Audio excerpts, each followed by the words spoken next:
پنجابي و د بلوچ و د سندي ملا به ویل ولاو بالکل په وزیرستان کې شریعت پکار دی. دغه منافقانو په لاهور کې شریعت نه غوښت. په لاهور کې د زناکارۍ اډه ایره منډۍ ورته وایي کلم کلا د قانون اجازت یې ورکړی. هغه زموږ ستوی نیکه د دوی دپاره بې نیکه بولو قید اعظم په جنا مزار کې کومې ډرامې نه کېږي. اوس موږ ځینې عزیزان دي جهاد له ځي افغانستان لالا جهاد د کور وڅنګ ته دی ته چیرې ځغلې دغه دی د کور وڅنګ ته دی تور زما زوی ولاړ دی ته ځغلې افغانستان کشمیر دغه دی جهاد. خالد اسرح ولی په سر کبه دا ستا جهاد د اسلام او د پاکستان پر نامه به دوکه نه راکوي. په تبلیغ کې تر ټولو ډېر ځو په هر جومات له چې ورسې ځای نه وي پکې بیا د چی شریعت پر ما راولي. موږ یې تقسیم ساتلی یو. پاکستان نه و جوړ سوی دا خلک دا وطن دا مځکې دا زموږ وې. قید اعظم لا نه و پیدا سوی دا خلک دلته پراته وو. پاکستان پیپلز پارټۍ په دې صوبه کې صوبایي حکومت دی. د علي وزیر او د نورو ملګرو خلاف چې کومې د دهشتګردۍ او د غدارۍ مقدمې درج سوي دي دا پیپلز پارټۍ د دې منظوري ورکړې ده. علي وزیر څه ګناه کړې وه څه شی کړي دي چې دی په جیل کې دي. هسې په ملک کې ډېر سیاستدانان ډېر مشران په جیل کې دي خو په چا پسې د غلا کیس دی چې پیسې یې وړي دي. په چا پسې د قتلو کیس دی چې قتلونه یې کړي دي. په چا پسې د قبضې کیس دی چې قبضې یې کړي دي. د علي یوه ګناه یې دا لیکلې ده چې علي ولې د خپل وطن د خپلې خاورې د خپلې ژبې د خپل قوم خبره کوي. پر دغه ګناه باندې علي وزیر نن په جیل کې. پر دغه ګناه پر دغه خبرو باندې بله ورځ په کوټه کې پر منظور خان پښتون باندې فایرینګ وسو چې زموږ د هغه صوبې کوارډینیټر زموږ د هغه صوبې مشر نور باچا یې وویشتی زخمي یې کړي. منظور خان چې په کومه ګاډۍ کې سپورو پر هغه باندې 19 ګولۍ لګېدلې وې. منظور خان ته به خدای ژوند ورکاوي هغه ملګري ته به خدای ژوند ورکاوي چې خدای بچاو. د ټولو دغه د پی ټي ایم دا د ذموارانو د مشرانو د ټولو دغه یو مجلس دی بل هېڅ مجلس نه دی. ځینې خلک خبرې کوي چې دا د ملک خلاف دي. ځینې خلک دا خبرې کوي چې دا د ادارو یعنی د فوج خلاف دي. نه د فوج خلاف دي پی ټي ایم نه د ادارو خلاف دي نه د ملک خلاف دي. موږ وایو دا ملک چې نه و جوړ سوی هم دا پښتانه دغه پر خپله خاوره پراته وو. دغه جنوبي شمالي وزیرستان دغه مسعود بیټني وزیر دا خلک پکې پراته وو. قید اعظم لا نه و پیدا سوی دا خلک دلته پراته وو.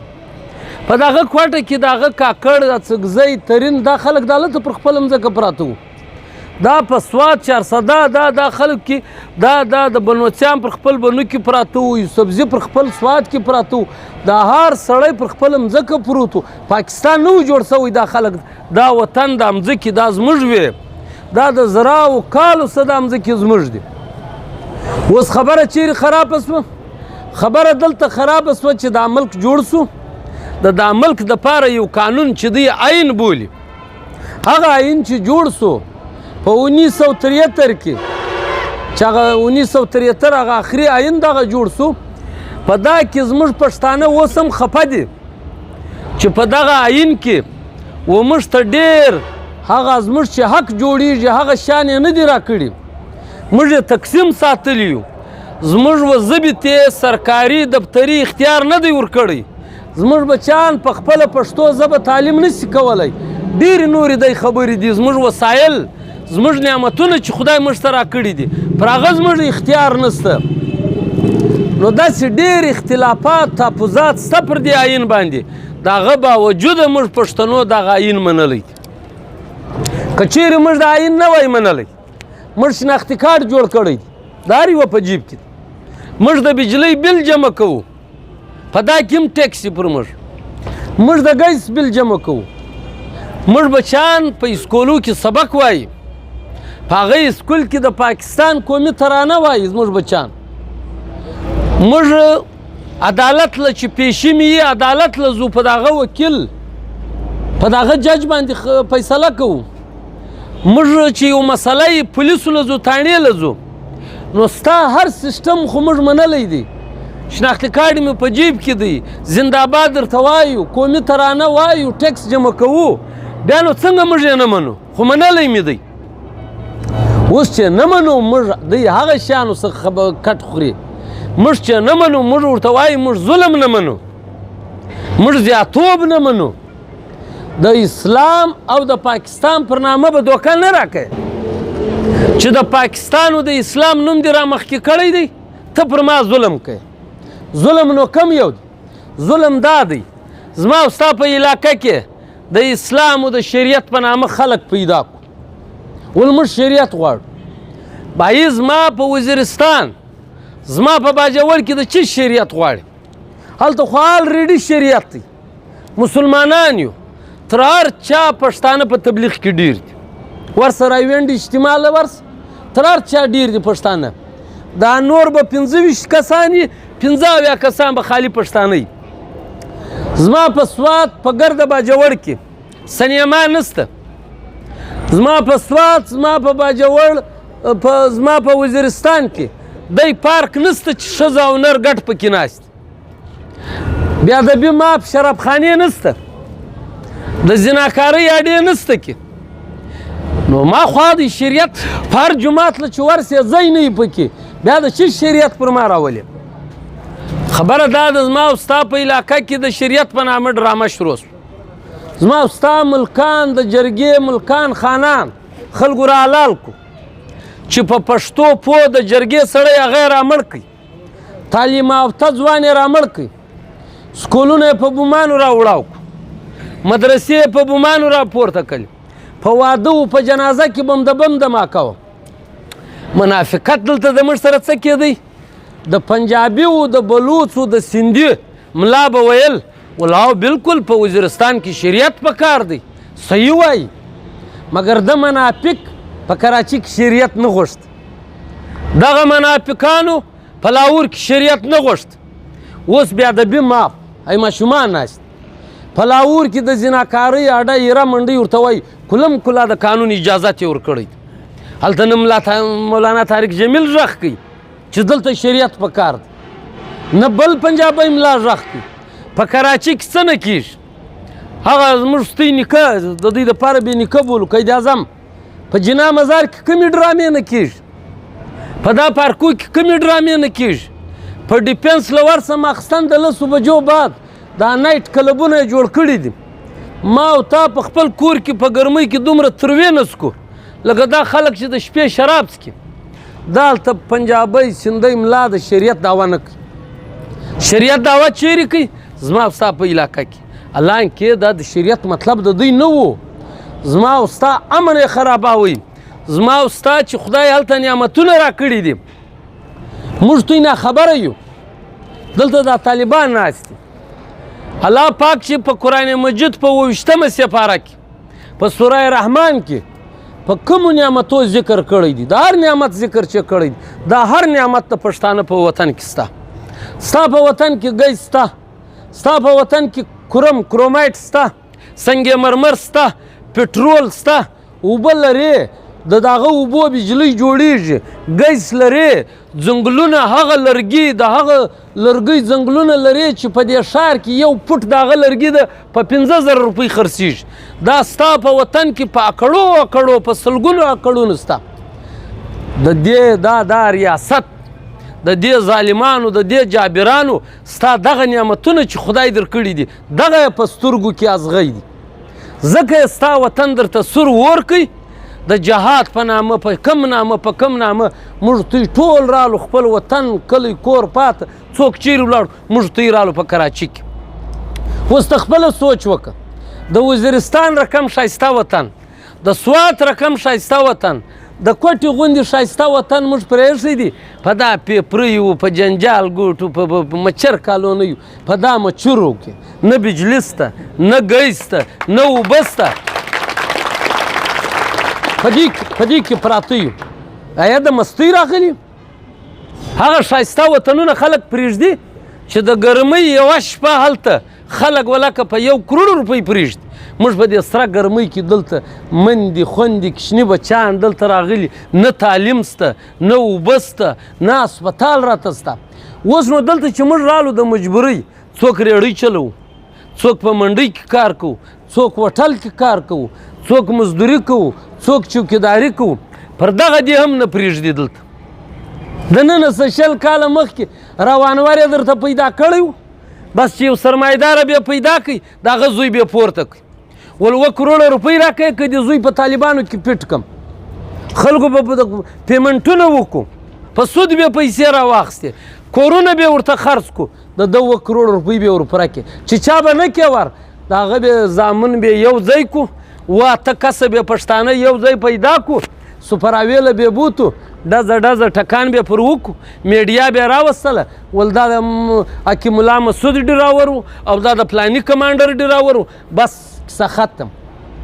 بیا به ما او تا د خپل ورور د خپل بچی دا به م د ایدي سینټر نه په 6 لکه په 1 لکه په پټه خوله چې پولیس را خبر نسی، خلک را خبر نسی، خپل ځوان بچی به م په لکاو روپۍ رشوت ورکوي، دا به م راواخیستي، نه جنازه وه نه پاتا وه، پټ به م وزیرستان ته یوړ یا به م د لیږ ښخ کړي.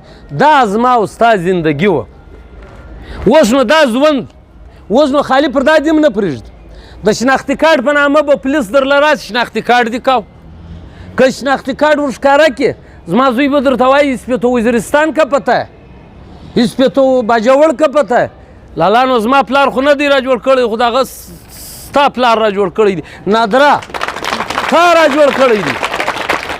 خبره دا ده یعنی اوس موږ په دې فخر کوو زه په وزیرستان کې پیدا سوی یم، زه په کوټه کې پیدا سوم، شناختي کارډ به د هغه جوړوم، خو د یو پاکستان دی که بیل دی، دی ستا شناختي کارډ نه مني، دا د وزیرستان پر دا نامه هم د تا 10-15-20 زره روپۍ اخیستې. که شناختي کارډ نه و در سره بیا خو په 40 زره ولکه ځان خلاص کړي. دا دې زندګي وه.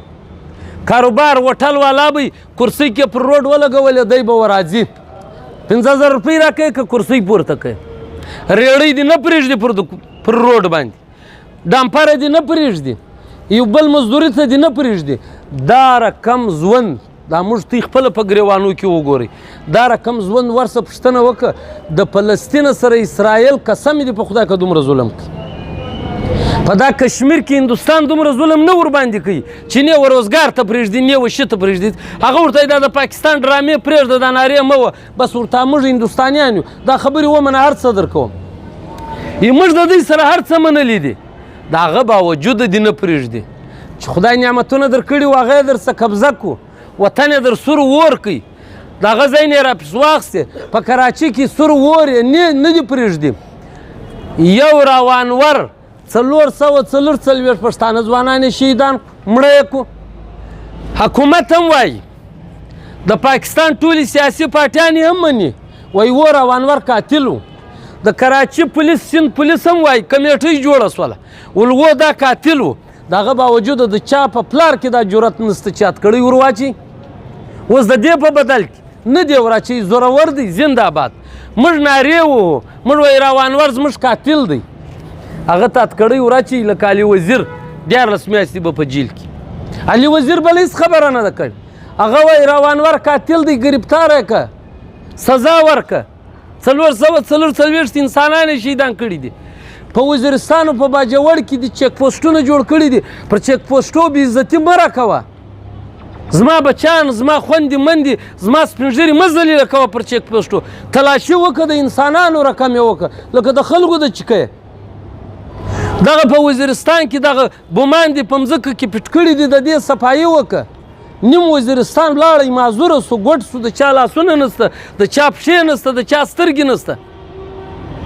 او دا د شپې راځي تورې شیشې، نمبر پلیټ ګاډۍ نسته، پر ګاډۍ نمبر پلیټ نسته، راځي زما ورور وړي دا عمران پورته کوي، بس په ساده ورده کې خلک رالو پورته یې کړو، بس 6 میاشتې بیا زه نه یم په خبر، زما مور خور نه ده په خبره چې دا زما زوی دا زما ورور په کومه ګناه کې یوړی، چیرې یې یوړی. موږ ورته وایي دا مه کوئ، عدالت لې یوسه، که جرم کړی دی 1 کال یې سزا جوړېږي، 1 کال بله ورکه، زموږ د طرفه ورکه، 2 کاله یې سزا راښکاره خې که ګناه یې راښکاره که.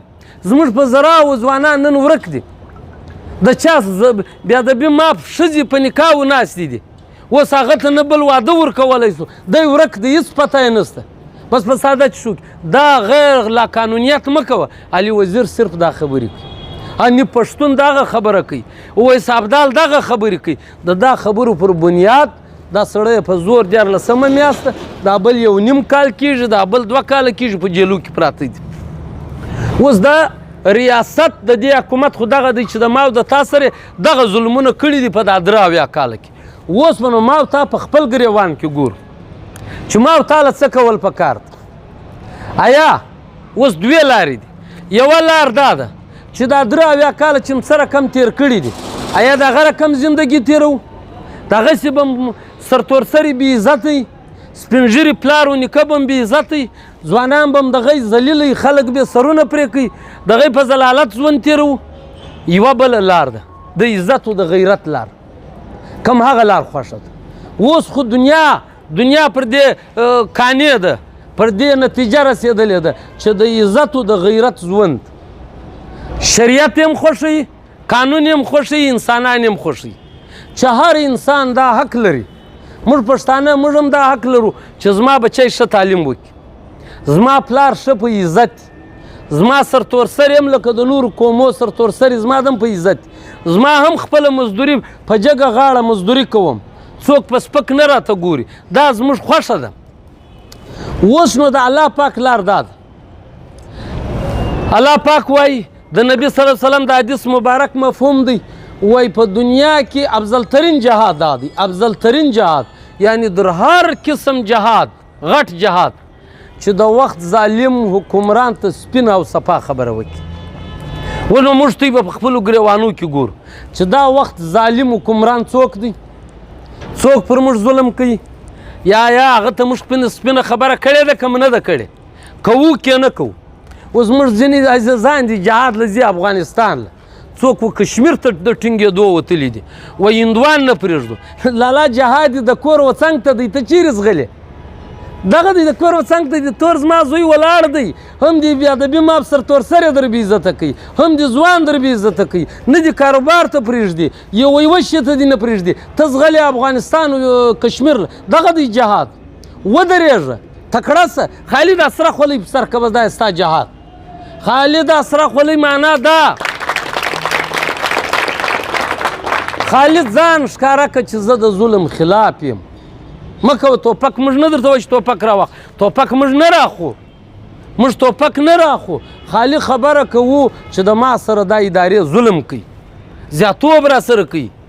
خلک وایي د انډیا ایجنټان دي، پی ټي ایم والا، څوک وایي د افغانستان. اوس شکر د افغانستان پیسې ما دې را باندې ودرېدې، خوا دې سوفیان رالو کښېناست، خو به نو نه راکوي. او پخوا به ویل د انډیا ایجنټان دي، د افغانستان ایجنټان دي. لالا د هیچ چا ایجنټان نه یو، د دې خپل قام ایجنټان یو، د خپل خور و مور ایجنټان یو، د خپل بچانو، د دې نوي نسل، د دې قام، د دې خپل ژبې ایجنټان یو. د دې خبره کوو چې پر دې ظلم مه کوه. اوس ته یوه خبره واوره، ستا د کراچي انټرنیشنل ښار دی 2 لارې ورغلي دي. یوه لار د کوټې ورغلې ده، بله سوپراوې ورغلې ده. د پنجاب د ورځې په 100 بسان راځي، د دې لړکانې د دې سکره څه په سلګونو بسان راځي. هېڅوک څه نه ورته وایي. ورته پر سورابګوټ ودرېږه، د شپې د 9 بجو بعد سهار وختي د لمانځه پر ټیم موږ لیدلي دي. خالد چې د پېښور د ډېره اسماعیل خان بسان راسي، هلته د کوټې بسان راسي. توران زما زامن به ورته ولاړ. اوس نو هایه غریب یو واره شپه ده، بیا من مور خور ورسره ده چې راکښته سي نیمه شپه یې دی ورته ایدرام شناختي کارت دې کوم دا دې کار پر دا بهانه د تاسو د شپې په زرګونو روپۍ دلته د پښتنو اخلي. دا زیاتوب دی که نه دی؟ پر دا هېڅوک خبره نه کوي. ستا مارکېټونه ورسه د کسټم والا د شپې پر دوکانو راسي، دلته غیر قانوني مال پروت دی، پر 3 بجې تالې ماتې کړي، مالونه لوټ کړي، پیسې یوسي، وایي په دا کې د سمګلینګ سامان پروت. دا زیاتوب در سره کېږي.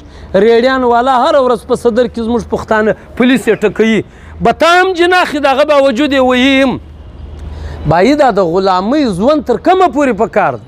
ورسه د عالمه پوښتنه وکړه. ځینې خلکو څخه موږ اورېدلي دي، وایي د غلام نه سجده صحیح کېږي، د غلام نه نکاح صحیح کېږي، د غلام نه روزه صحیح کېږي، نه حج صحیح کېږي.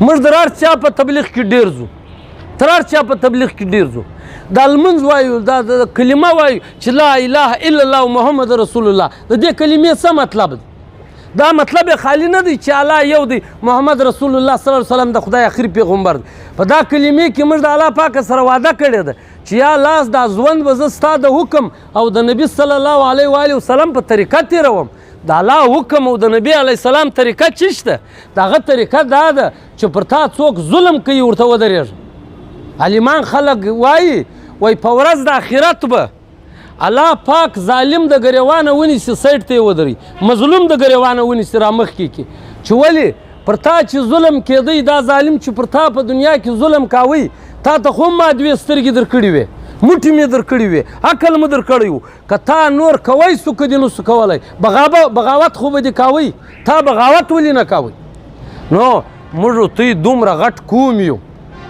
چې ستا صوبه پښتونخوا ستا په کوټه کې نیم پښتانه ستا په کراچي کې اویا اتیا لکه پښتانه ستا نیم پنجاب کې د خدای پښتانه پراته دي پر ما او پر تا ظلم کیږي پر ما او پر تا زیاتوب کیږي ډېره بې ادبي او معاف د وزیرستان خلک دلته ډېر ناست یاست مازې موږ پښتانه د حیا خلک یو موږ غږ نه لرو قسم واخه زما او ستا په کور د وردۍ خلک راننوتو که نه راننوتو د سرتور سر بې عزتي را وکړه که نه را وکړه په دا اوس هم سوراب ګوټله راسه په دې ځای زه نه یم خبر دلته به هم کېږي هره شپه په کورو پولیس ننوځي ښځه پولیس نه وي ورسره د رینجرزو والا سره ښځه نه وي ورسره نارینه راننوځي په کورو کې د شپې پر 2 بجې پر 3 بجې زنانې پرتې وي ماشومان چیغې وایي سپین ږیرې پراته وي چیشته وي د ده سړی په کار دی دا نه په قانون کې شته نه په شریعت کې شته ورسه د شریعت نه پوښتنه وکړه د ملا نه دلته به مسجد وي ورته چې د شپې پر 3 بجې کور ته سړی در واوړي مرګ یې واجب دی که نه دی واجب لا اله الا الله محمد رسول الله قتل یې واجب دی ورسه د ملا نه پوښتنه وکړه مګر ما تا ته خو هغه وس خدای نه دی راکړی چې اوس یې مړه کړو غږ لا نسو کولی چې ولې زیاتوب کوې رینجرز چشتي رینجرز یو طرف ته موږ وایو پښتانه موږ وایو موږ ډېر غیرتمن خلک یو او موږ در پنجابي زیاتې روزې نسو او لمنځونه ډېر کوو دا خبره کوو موږ پنجابیانو ته پیغور هم ورکوو الله پاک وایي د رزق مالک زه یم آیات مبارک د عزت او د ذلت مالک زه یم د ژوند مالک زه یم چې ژوند زه در کوم دا موږ منلې ده وایو هم په خوله باندې مګر دلته د رینجرز نه بیریږو یا هسې نه وي چې کاروبار را خراب کړي هسې نه وي چې بې عزته مې کړي هسې نه وي چې مړ مې کړي نو بیا تا کلمه په دروغ ویلې ده بیا دې کلمه په رښتیا نه ده ویلې هسې دې ګیره پرې ایښې ده هسې لمنځونه کوې دا سجدې معنا ده چې یا الله دا سجده خالي ده سر تا ته ټیټېږي ستا نه بغیر او هېڅ چا ته نه ټیټوم د سجدې دا مطلب دی دا نه دی چې ستا زه وینم بې ادبي ما زما سرتور سر یې بې عزته کېږي زما ورور بې عزته کېږي زما وطن یې نیولی دی زه د وام نه غږ نسم کولی چې فوجي دی په وردۍ کې دی رینجرز دی پولیس دی هسې نه وي چې مړ مې کړي وایم به دا موږ د منظور پښتون سره پر قرآن لاس ایښی دی دا مې لفظ کړی دی چې د دې په حق په لاره کې که فوجي دی که جج دی که رینجرز دی که پولیس دی چې وینم داسې به ورته وایم چې یې جو دهشتګردي اس کې پیچھے دا ستا وردي ولې ما در پکې لیدلی دي ما در پکې لیدلی دي زما دي ځوانان وژلي دي زه د شک پر بنیاد نه وایم ما لیدلی دي کوم پر دې باندې وزنې چې د اوس مې پانسۍ کوي لا اله الا الله محمد رسول الله که درنه وبېرېږم وایم به اوس خبره ده دا زموږ پر دوی ټولو باندې فرض جوړېږي دا د یوه منظور پښتون کار نه دی دا د 1,000 د 2,000 ځوانانو کار نه دی دا زموږ وروستۍ د ټول وطن د ټول کام خبره ده نو عزیزانو خبره مختصر کوم دا ټول حالات موږ ته یې ولیدي اوس علي وزیر په جیل کې کښېنولی دی علي وزیر پر دې کام باندې ننګ کړی دی علي وزیر ته 21 واره پیشکش کړی دی چې لږ خبره نرمه که چې ته څه غواړې هغه درکوو هغه ورته یې نه نرموم د هغه خبره به مې قاتل یې ظالم یې زما وطن دې را برباد کړی دی زما قاتلان ونیسه سزا ورکړه دا خبره کوي علي وزیر 14 میاشتې یعنې پښتون ویس ابدال د چا کال کېږي د چا یو نیم خپله ښځه خپل بچیان خپل کاروبار هر څه یې زما او ستا دپاره برباد کړي دي هغه دی د ده په تور زندان کې ناست دي او داسې ورته ناست دي لکه غر پښیمانه هم نه دي کمزوري سوي هم نه دي لکه غر داسې ورته ناست دي نن د ده بچیان نن د علي وزیر نن د حنیف پښتین نن د ویس ابدال بچیان ښځه خاندان نن و موږ پښتنو ته سترګې دي چې زما ورور زما پلار خو د کام باندې ننګ کړی دی او دوی په جیل کې ناست دی چې کام اوس څه چل کوي کام ننګ کوي که نه کوي دا زما پر پلار زما پر ورور ننګ کوي که نه کوي نو د اتوار په ورځ پر 12 تاریخ 14 تاریخ پر 14 فروری منظور خان پښتون هم سبا یا بل سبا را رسي کراچي له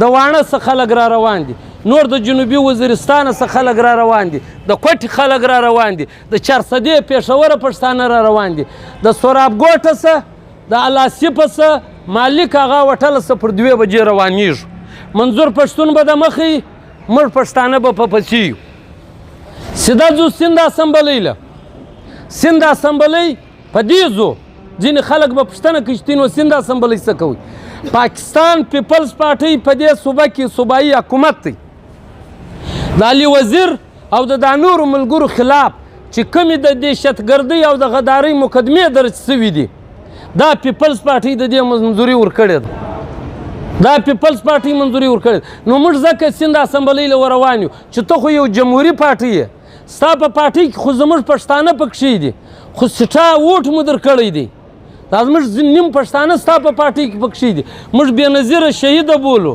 قدر یې کوو ذوالفقار بټو شهید بولو قدر یې کوو ستا د پارټۍ قدر کوو د جمهوري پارټۍ دی بولو تا هم د مسعودو خبره ده د برګې وردۍ والا خبرې شروع کې هی چلونه دي شروع کو نو ته به دا مقدمې واپس اخلې د دې دپاره وروان یعنې د اتوار په ورځ دا کام به پر علي وزیر باندې ننګ کوي کوو که نه کوو په ایمانداري اوس نو دا د دې پیپرۍ څه د دې ملیره څه د 80 د 100 کسانو خبره نه ده دا به په زراو خلک راباسو موږ 400-500 کسان نه بیایو په کراچي کې 80 لکه پښتانه دي ستا د پښتنو په خاطر دی په جیل کې ناست دی موږ به په زراو انسانان وځو په زراو او حکومت او ریاست دواړو ته به دا شی ورښکاره کوو چې ته زما پر اتل باندې چې زما د کام د وطن د امن زما د کام د حق خبره کوي ته به هغه په زور کښېنې نو موږ هم د دا زور په خلاف د دا ظلم په خلاف دا یو پښتانه ټول ولاړ هلته درنه شروع کېږي منظور پښتون په مشرۍ کې دا مشران به ګرده هلته ناست دي تر هغو پورې ورته کښېنو چې تر څو پورې د علي وزیر حال په لاس نه یې راکړي او د FIR-ونه یې واپس نه یې اخیستي نو د ننګ ورځ ده د غیرت ورځ ده چې علي وزیر زما او ستا دپاره زما او ستا د سرتورسري د عزت په خاطر زما او ستا د دی بچیانو د بهترین مستقبل په خاطر چې په جیل کې ناست دی نو پر ما او پر تا هم دا حق لري چې د ده دپاره راووځو هلته به په زراو انسانان ورځو چمتو یاست په دې کې خو بله خبره نشته